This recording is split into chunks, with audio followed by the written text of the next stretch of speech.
کالا پتھر پہ چلنے والی کالی چونٹی کے ٹمٹماتے ہوئے دل میں ابھرتی ہوئی خواہش کو رب جلد۔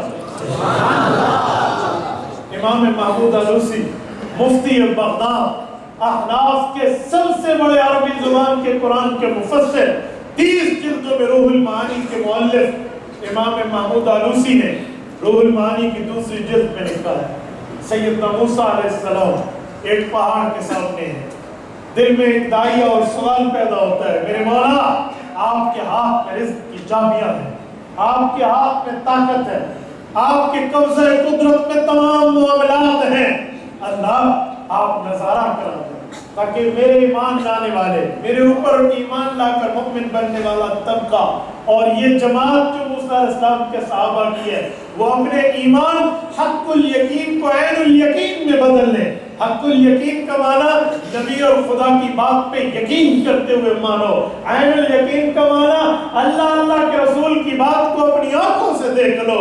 میرے مولا اگر میری یہ جماعت اپنے ایمان حق الیقین کو عین الیقین کے مظہر پہ پہنچانے کے لیے رتبے پہ فائز ہو، انہیں اپنی آنکھوں سے دکھا دے آپ کی قبضہ قدرت میں رزق کیسے ہے۔ اللہ نے حکم کیا ہے موسیٰ علیہ السلام آپ اپنے عصا کو اس پہاڑ پہ ماریے۔ حضرت موسیٰ نے اپنے عصا مبارک کو پہاڑ پہ مارا، وہاں سے ایک پتھر نکلا، پتھر پہ مارا، پتھر 2 ٹکڑے ہوا، اس پتھر کے اندر ایک کیڑا تھا جو 2 ٹکڑے ہونے کے بعد باہر آیا، ٹمٹماتی ہوئی زبان ہلا رہا ہے۔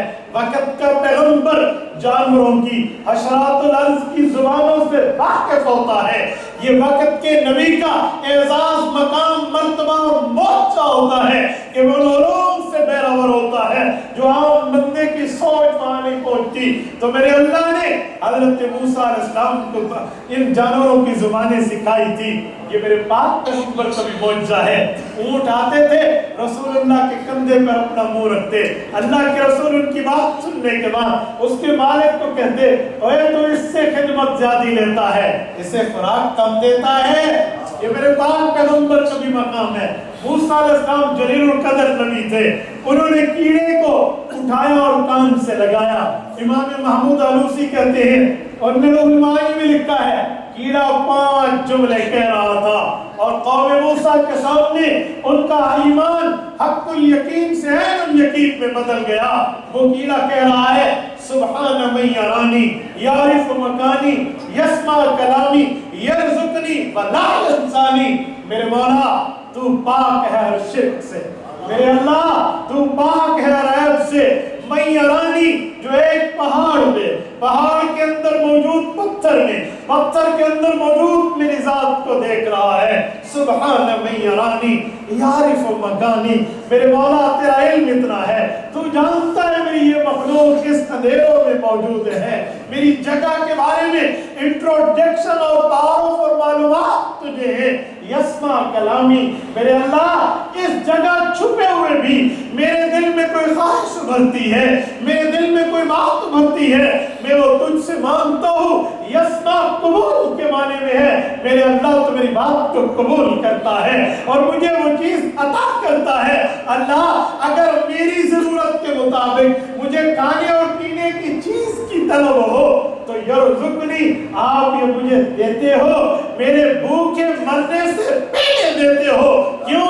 ولا ینسانی، تو کسے بھولتا نہیں، ولا ینسانی، تو کسے بھولتا نہیں ہے۔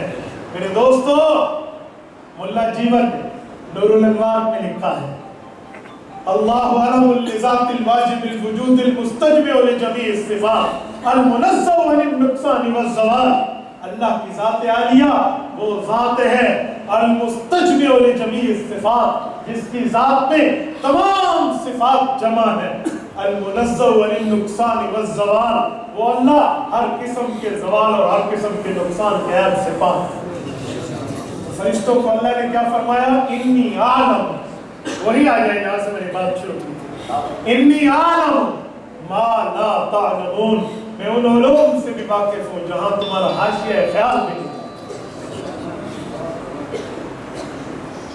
اس حدیث پاک سے ایک بات اور بھی سمجھ، وہ کیا ہے؟ عصمت انبیاء کا عقیدہ۔ اہل سنت والجماعت کا نظریہ یہ ہے اہل حق کا عقیدہ یہ ہے انبیاء معصوم ہیں، صحابہ محفوظ ہیں۔ معصوم کا معنی اللہ نبی سے غلطی ہونے نہیں دیتا، محفوظ کا معنی صحابی سے غلطی ہو جائے رب معاف کر کے نام اعمال میں رہنے نہیں دیتا۔ عصمت انبیاء کا نظریہ، عقیدہ، مذہب اور مسلک بھی اس حدیث پاک سے سمجھ آتا ہے۔ عصمت میں یہ بات داخل ہے کہ وقت کا پیغمبر اللہ کا شاگرد ہو، وقت کا نبی صرف اللہ سے پڑھا ہوا ہو، دنیا میں کوئی شخصیت وہ اس کی والدین میں کیوں نہ ہو، وہ اس سے پہلے آنے والے بڑی عمر کے لوگوں میں کیوں نہ ہو، لیکن وہ نبی کے استاد نہیں ہوتے، نبی کے معلم نہیں ہوتے، نبی کو پڑھانے والے نہیں ہوتے، نبی کو سمجھانے بتانے والے نہیں ہوتے۔ وقت کا نبی معلم کائنات ہوتا ہے، وقت کا نبی تمام کا استاد ہوتا ہے، وقت کا نبی وہ معلومات اور علوم پہ دسترس رکھتا ہے جس سے سامنے والے عاجز آ جایا کرتے ہیں۔ اس کی دلیل یہ ہے وقت کا نبی کسی سے پڑھنے نہیں جاتا، کسی ٹیوشن سینٹر میں کسی ٹیوٹر سے ٹیوشن نہیں لیتا، انسٹیٹیوٹ میں جا کے ایڈمیشن نہیں لیتا، اسکول کا اسٹوڈنٹ نہیں بنتا، کالجیٹ نہیں بنتا، یونیورسٹی میں پڑھنے والا نہیں ہوتا، مدرسے میں پڑھنے والا نبی نہیں ہوتا۔ نبی وہ ہوتا ہے جس کو اللہ پڑھائے، بتائے، سمجھائے اور وہ پڑھے اور سمجھ جائے، وہ وقت کا نبی ہوتا ہے۔ اللہ نے حضرت آدم کو پیدا کیا ہے، جب جسم میں روح آئی ہے حضرت آدم نے آنکھیں کھولی ہے، اللہ کے عرش پہ عبارت کو پڑھ لیا ہے۔ اور آدم کسی استاد کے سامنے ابھی نہیں بیٹھے تھے، آدم علیہ السلام کسی معلم کے سامنے زانو تلمبس پھیلانے والے نہیں تھے، اور ابھی تو جسم میں روح آئی ہے، ابھی پیدائش ہوئی ہے، ابھی زندگی اسٹارٹ ہوئی ہے۔ اس آدم کو پڑھنا کس نے سکھایا ہے؟ اس آدم کو عبارت سمجھنا کس نے سکھایا ہے؟ اس آدم کو اللہ پاک نے علوم دیے تھے، اس کو پڑھنا سکھایا تھا، اس کو علم سے بہروائی کیا تھا کہ ابھی جسم میں روح آئی فوراً کلمہ طیبہ پڑھ لیا۔ ابھی حضرت آدم تو کسی سے پڑھنے نہیں گئے۔ اہل سنت کا نظریہ یہ ہے عصمت انبیاء ہے، نبی گناہوں سے معصوم، دنیا میں کسی کے سامنے زانو تلمس نہیں کہلاتا، بلکہ دنیا کے علوم کے ماہر پیغمبر کے سامنے گھٹنے ٹیکنے والے۔ آدم علیہ السلام کو اللہ نے مقام اور مرتبہ دیا ہے، ابھی کچھ نہیں ہوا، ابھی صرف جسم میں روح آئی اور عبادت کو پڑھنا، اور خالی پڑھا نہیں ہے، استدلال کیا ہے اس سے، خالی پڑھا نہیں ہے، محل استشہاد میں پیش کیا ہے، خالی پڑھا نہیں ہے، مقام دلیل میں اللہ کے سامنے عرض کیا ہے۔ فرائیت علی قوائم العرش مکتوبہ لکھا ہوا تھا، فرائیت میں نے دیکھ لیا تھا لا الہ الا اللہ بھی اور محمد الرسول اللہ۔ اس سے پتہ چلا وقت کے پیغمبر کا یہ مقام ہے۔ اچھا، اس سے ایک بات اور بھی سمجھ آتی، وہ کیا ہے کہ کسی بڑی شخصیت کو اللہ کے سامنے، میری لفظوں پہ غور کرنا، کسی نیک بڑی شخصیت کو اللہ کے سامنے دعا میں بطور وسیلہ پیش کرنا، یہ صرف حضور پاک کا نہیں، سنت انبیاء، اور اس پر مہر تائید، مہر تصدیق، مہر خداوندی ہے۔ حضرت آدم علیہ السلام نے حضرت رسول اللہ کو اللہ کی خدمت میں، اللہ کے دربار میں بطور وسیلہ پیش کیا۔ بطور، میں گجرانوالہ گیا علاقہ رسول پور تارڑ میں، وہاں پر میں نے گفتگو کے دوران لوگوں سے جملہ کہا، میں نے کہا میں تمہارے لیے دعا کرتا ہوں، اگر تمہیں اچھا لگے، تمہارے دل کو بھائے میری دعا، تو اس پر آمین ضرور کہہ دینا۔ چھاوڑی والوں، سرگودا کے واسیوں تمہیں بھی کہتا ہوں، اگر میری دعا اچھی لگے تو اس پر آمین کہہ دینا، رب العزت قبول کر دے۔ میری دعا ہے اللہ ہم سب کو اور تم سب کو مدینہ منورہ دے، اور اللہ آپ کی برکت سے مجھے بھی دے۔ ٹھیک ہے دعا؟ میں نے وہاں کہا، میں نے کہا گجرانوالہ والوں، یہاں کوئی وائرس چلتے ہیں، اور وائرسز میں ایک وائرس یہ ہوتا ہے نبی کا وسیلہ نہیں دینا، وسیلہ شرک ہے۔ اگر میں کہتا اللہ ہمیں نبی کے وسیلے سے مدینہ لے جائے تو وائرس زدہ کچھ لوگ کہتے اجی نبی کا وسیلہ دے دے، وسیلہ نہیں دینا چاہیے تھا۔ تو میں نے کہا میں نے آپ کو وسیلہ دیا، تم سب نے آمین کہا، تو اپنا وسیلہ مانتے ہو، رسول اللہ کا وسیلہ نہیں مانتے۔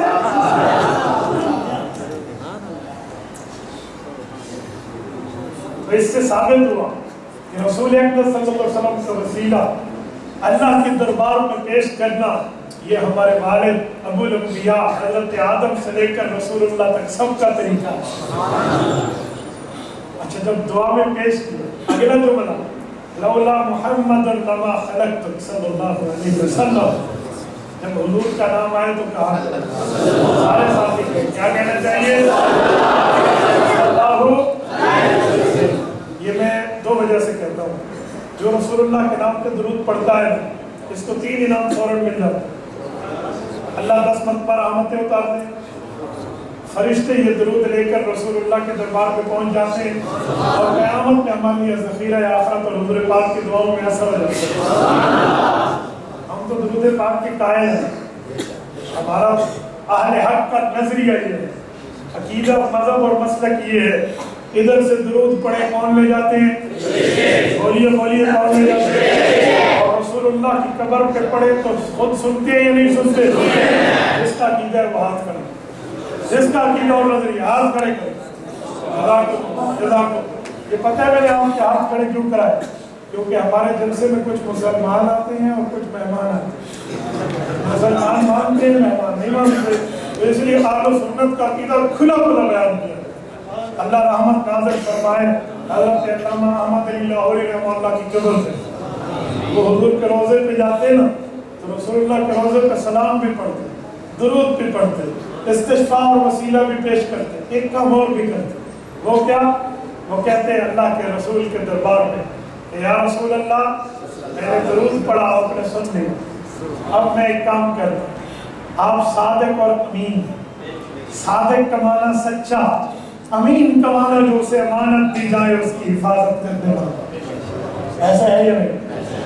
یا اس ہجرت کی رات جب 100 کافر تلواریں اٹھا کر رسول اللہ کے مقابلے میں امانت کے اندر رسول اللہ نے خیانت نہیں کی بلکہ دیانت کی ہے، علی میرے بستر پہ سو جاؤ، صبح اٹھنا، یہ لوگوں کو امانتیں لوٹانا اور میرے پیچھے مدینہ چلے آنا۔ سید تحریک المرتضیٰ کے اخبار میں ملتا ہے، کہتے ہیں جب ہر رات سوتا ہوں تو یہ غم ہوتا ہے کہ صبح اٹھوں گا یا نہیں، لیکن جس رات میرے پاک پیغمبر نے مجھے فرمایا تھا علی سو جاؤ، صبح اٹھو تو امانت کے دے دینا، کہا مجھے اللہ پر یقین تھا، میرے پاک پیغمبر کی زبان اقدس رب کے حکم سے ہلتی ہے، علی تو صبح ضرور اٹھے امانتیں پہنچانے کے لیے۔ رسول اللہ یوں امانت کا تحفظ فرماتے ہیں نا، صادق اور امین۔ حضرت مولانا احمد لاہوری رحمہ اللہ حضور کے روزے پہ کلمہ طیبہ پڑھتے، تجدید ایمان کرتے، اپنے ایمان کی گواہی کے لیے کلمہ پڑھتے، اشہد ان لا الہ الا اللہ، احمد علی گواہی دیتا ہے اللہ کے علاوہ کوئی معبود نہیں ہے، وَأَشْهَدُ أَنَّ مُحَمَّدًا کہنا چاہیے نا، لیکن جب بڑا سامنے ہو تو نام نہیں لیتے، آپ کہتے ہیں۔ حضرت لاہوری اگلا جملہ پڑھتے وَأَشْهَدُ أَنَّكَ رَسُولُ اللَّهِ، اور احمد علی گواہی دیتا ہے آپ اللہ کے رسول ہیں، یا رسول اللہ میرے اس کلمے کو اپنے پاس بطور امانت رکھ لیجئے، جب کل قیامت میں میری توحید کے ثبوت کے لیے میزان عمل پہ فرشتے مجھ سے مانگے احمد علی اپنے ایمان کی دلیل دے تو کلمہ طیبہ میرے پڑھنے پہ گواہی آپ کی زبان سے آئے گی تو احمد علی کا بیڑا پاک۔ میں الحمدللہ حضرت لاہوری کی اس بات پہ کاربند ہوں اور آپ کی خدمت میں بھی یہ درخواست رہا ہوں، اللہ جب آپ کو رسول اللہ کے روزے پہ لے جائے سلام ضرور پڑھنا، لوگوں کے سلام ضرور پہنچانا، استغفار وسیلہ اور دعائیں ضرور کرنا، لیکن ایک بار کلمہ طیبہ پڑھ کے بھی رسول اللہ کو امانت دے آنا. اور سنو، کسی چیز پر کسی کو امانت دے کر گواہی دلوانے کے لیے اسلام میں کم از کم نصاب گواہیوں کا کتنا ہے؟ 2. میرے ہاتھ دیکھ کر بتا دو. کم از کم 2 گواہ چاہیے. کسی بھی کام پہ اللہ کی ذات پہ قربان جائے، وہ گواہی کا نصاب اللہ نے اس روزہ اقدس پہ پورا کر دیا ہے. حضرت ابو بکر و عمر ہمارے اس کلمے کی گواہ ہو جائے. اللہ کی قسم، جس آدمی کے ایمان کی گواہی زبان رسالت سے آئے، 7 مزید گواہوں کی شہادت شیخین سے آئے، اسے جنت جانے پہ کوئی نہیں ہوگا. اس حدیث پاک سے ایک بات یہ بھی ثابت ہوئی کہ رسول اللہ کا واسطہ اور وسیلہ دینا بھی جائز. واسطہ اور وسیلہ دینا بھی جائز. آپ کی آواز ایسا ہوئی میں پریشان ہوں. جائز ہے یا نہیں ہے؟ اور میرے دوستو، رسول اللہ صلی اللہ علیہ وآلہ وسلم کی ذات پر وسیلہ پیش کر کے بہت کچھ لے سکتے ہو، بہت کچھ لے سکتے ہو. اللہ زندگیاں سوار دیتے. کیوں؟ اسلام الدین کلہ ادب، ہمیں سب سے پہلے ادب سکھاتا ہے. اور آداب میں وہ کہتے ہیں با خدا دیوانہ باش. اللہ خالق و مخلوق کے معاملے میں کچھ منہ سے ایسا ویسا بھی ہو جائے نا محبت میں، تو شاید اس پر گرفت نہ ہو. با خدا دیوانہ باش، لیکن با محمد ہوشیار. رسول اللہ کی ذات اقدس پہ یہاں پھونک پھونک کے چل رہا. حضرت عباس، رسول اللہ صلی اللہ علیہ وسلم کے 11 چچے ہیں، 2 چچا مسلمان اور صحابی ہیں. حضرت عباس اور حضرت حمزہ رضی اللہ عنہما. حضرت عباس بیٹھے تھے، ایک دیہاتی آیا، بالکل سادہ آدمی آ کر حضرت عباس کو حضور پاک علیہ السلام کے ساتھ بیٹھا ہوا دیکھ کے، اچھا یہ چچا، یہ بھتیجا. حضرت عباس سے جلدی میں وہ پوچھ بیٹھا، لگتے تو ہم عمر ہو، چچا بھتیجا لگتے تو ہم عمر ہو، تم میں بڑا کون ہے؟ حضرت عباس سوچنے لگے، عمر میں تمہیں بڑا، لیکن اگر حضور پاک کی موجودگی میں یہ کہہ دوں کہ میں بڑا ہوں، یہ ادب کے خلاف ہے. اور اگر کوئی اور بات کروں تو شاید جھوٹ بن جائے، بلکہ اس بجولی. اب کیا کرنا چاہیے؟ قربان جائیں حضرت عباس کی ذات اقدس پہ جو جملہ دیا ہے امت کو سبق دے گا. ادب کہتے کسے؟ فرمایا بڑے تو رسول اللہ ہے، بالا اسنو، ہاں پہلے پیدا میں ہوں گے. اس حدیث پاک سے ادب کی ثابت ہوتا ہے. اور آخری بات توجہ رکھیں، اس حدیث پاک سے میرے عنوان پر دلیل بھی ثابت ہوتی ہے. وہ کیا؟ سیرت النبی، سیرت حالات کو کہتے ہیں، واقعات کو کہتے ہیں. النبی، میرے پاک پیغمبر کے حالات کیسے ہیں؟ توجہ رکھنا، توجہ. میں ایک جملہ دینے لگا ہوں. میں آیا ہوں، آنے کے بعد چلا جاؤں گا، آپ لوگ میرے بارے میں ڈسکس کریں گے، تذکرہ کریں گے. کیوں؟ کسی کے آنے کے بعد اس کے حالات اور باتیں لوگوں کی زبانوں پر آتی ہیں. کسی کا بچہ پیدا ہو جائے نا، بچہ پیدا ہونے کے بعد کہیں گے فلاں کے گھر یہ کر، مولا آپ کے اس میں گرامی احسن ندی، ان کے گھر بچہ پیدا ہوا، مثلا نام عبداللہ ہے، عبداللہ بڑا ہوا، رب نے حافظ بنا دیا. لوگ کہیں گے مولانا حسن ندیم کے گھر جو عبداللہ پیدا ہوا وہ ایسے اچھا ایسے اچھا. پیدا ہونے کے بعد لوگوں نے جانا ان کے بچے کا نام عبداللہ، آپ کا بیٹے ہے، اللہ عطا فرمائے. وہ کہیں گے عبداللہ اس کا بیٹا کیسا اچھا کیسا اچھا، اللہ نے اولاد عطا فرمائے، کیسا بہتر.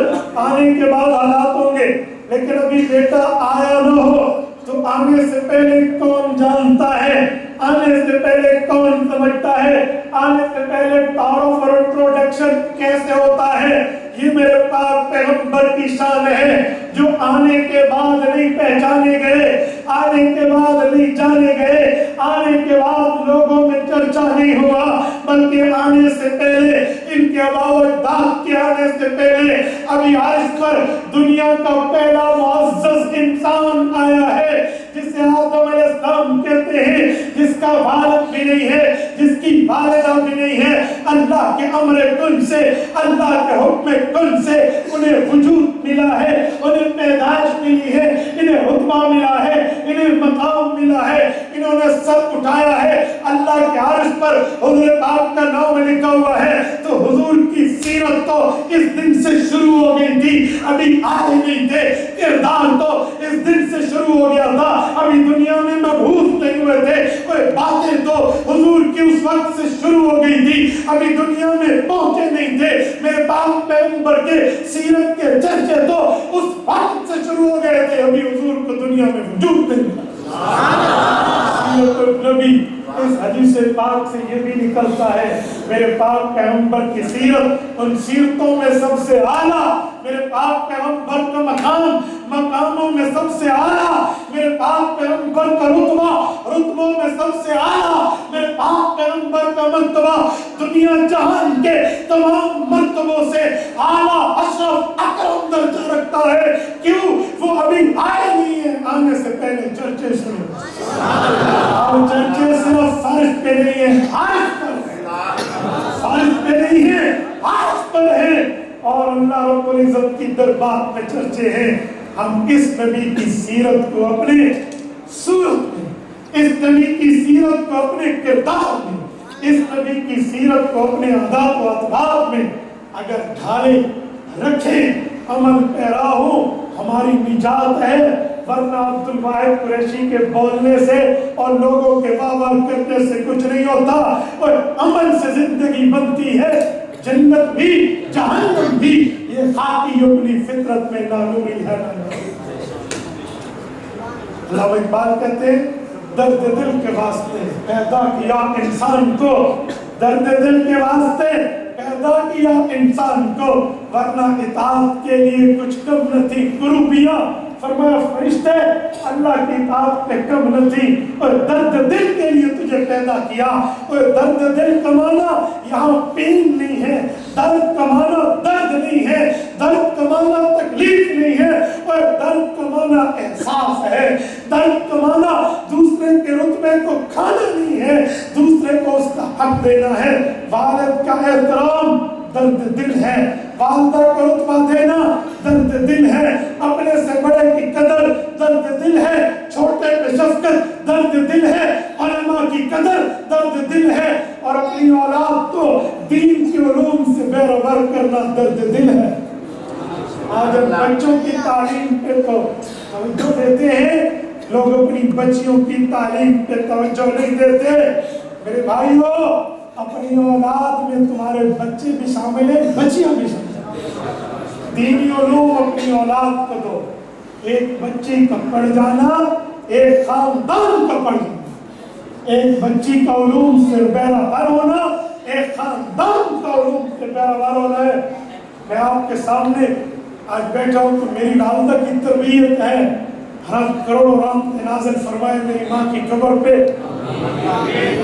میں ابھی کچی کلاس نرسری اسکول نہیں گیا, اور آپ کو سوتے وقت کبھی میری ماں نے مجھے جھوٹے قصے نہیں سنائے. قصہ قصاولی کے مار دیا پاولی, یوں کہہ کے ہم اپنے بچوں کو جھوٹے قصے سناتے ہیں. سو جا ہو آ جائے گا. ہو دنیا میں آج تک کسی چیز کا نام نہیں, ایسے فضول افسانہ ہے. میری والدہ مجھے یہی چیزیں سناتی اور سمجھاتی تھی. آدم علیہ السلام اور شیطان کا معاملہ کیا تھا, فرعون اور سیدنا موسیٰ علیہ السلام کا قصہ کیا تھا, حضرت زکریا اور ان کے قاتلوں کا معاملہ کیا تھا, حضرت ابراہیم اور نمرود کے معاملات کیا تھے, اسماعیل علیہ السلام نے آداب فرزندی بجا کیسے لائے تھے, عیسیٰ علیہ السلام کا پولس کے یافتہ لوگوں کے پاس کیا تھی, حضرت رسول اللہ اور رجال کا معاملہ کیا تھا. میں کچھی پڑھنے بعد میں گیا اور ان علوم کو امی کی زبان سے یاد پہلے کر چکا. ایک ماں ہوتی ہے, ماں وہ پڑھی ہوئی ہو کچھ بھی ہو. مجھے کہہ رہے تھے کہ بچیوں کی تعلیم پہ بات کرنا, میں اس سے بڑھ کے اور بات نہیں کرتا. میرے دوستو, عورت کو رب نے وہ مقام دیا ہے جو نبی بن تو نہیں سکتی، نبی جن ضرور سکتی ہے، امام بن تو نہیں سکتی، امام جن ضرور سکتی ہے۔